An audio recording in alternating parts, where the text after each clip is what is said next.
I'm saying hello today on November 30th, 2010 from an absolutely gorgeous place here in North Miami Beach. But I feel like I've been transposed back into medieval Spain here at the Spanish monastery here with an expert guide by the name of Sandra. And Sandra is going to point out some of these particular coats of arms and special things on the wall, I would imagine. Yes, this building is Romanesque architecture. Okay. Very early period. And what you see here is the building that was beautifully created by Alfonso VII, that had this again built in victory over the Moors. But what's most interesting is that he had to call in not only the Moors that he captured as slaves during that victory, but 30 master stone masons. And what's interesting about that is those master stone masons, in order to get paid, they had to put their marking, their logos, as you can see here, wheat stalks, and different markings in order to get paid. Oh, this is how they're represented. This marking here means something? Yes, they are all markings of the expert stone masons. Oh, okay. And this was all handmade. Remember now that Segovia, Spain is in a temperate zone and we're in a subtropical zone.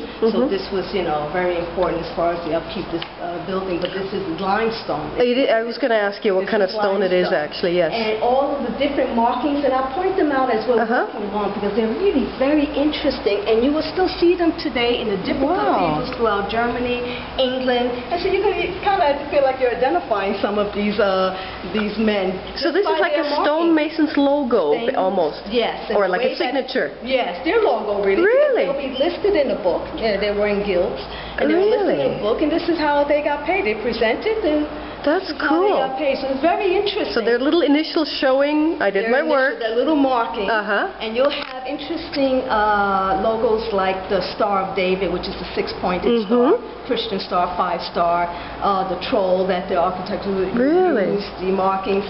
Really, really very nice, very interesting. So we're always finding one here or there that we haven't noticed before. Well, lots of secrets in this building, I would imagine. Yes. So now the cloisters is like the living area of the monks where they were. This is where they lived, they did everything. Remember, monks are those who were more in solitude as opposed to friars who would go out into the community and preach the word. So this was their living quarters. These two doors here led to their dormitory. So this door here, this wooden door on the side, will lead into their dormitory where they slept.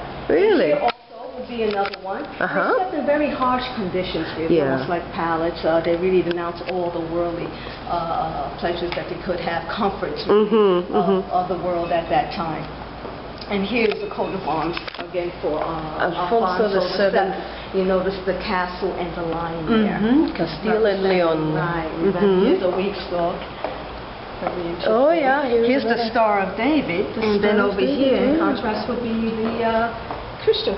The Christian star, the 5-pointed star, and here's an E. There's an E, and I almost feel like that one made a lot of money because I see quite a bit. Okay, now can I ask you about the floor? The floor, of course, they didn't have a floor at that time. This was Cuban tile, just to make up for it. Remember, there was originally supposed to be a tourist attraction here. So this was here. The only place that had a floor was the kitchen. Oh, so it was like stone floor? Well, eventually by constantly earth? walking, it got to be pretty flat and more comfortable. But what happened was that when it was built over here for tourists to be comfortable, they brought over Cuban well, it's beautiful. It fits right in, actually. Yes.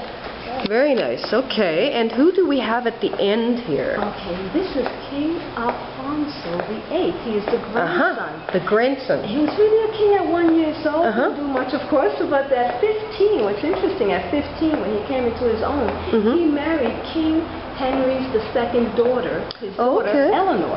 And by doing that, he joined the two families, the England and Spain at that time. Oh, you're kidding! Yes. It's amazing how the European dynasties just cross-connect, don't they? Yes, so this was really very interesting. And this room here led into the kitchen. Okay.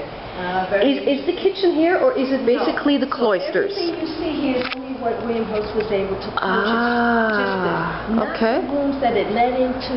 I see. The cathedral, the church that you probably saw. Right. There.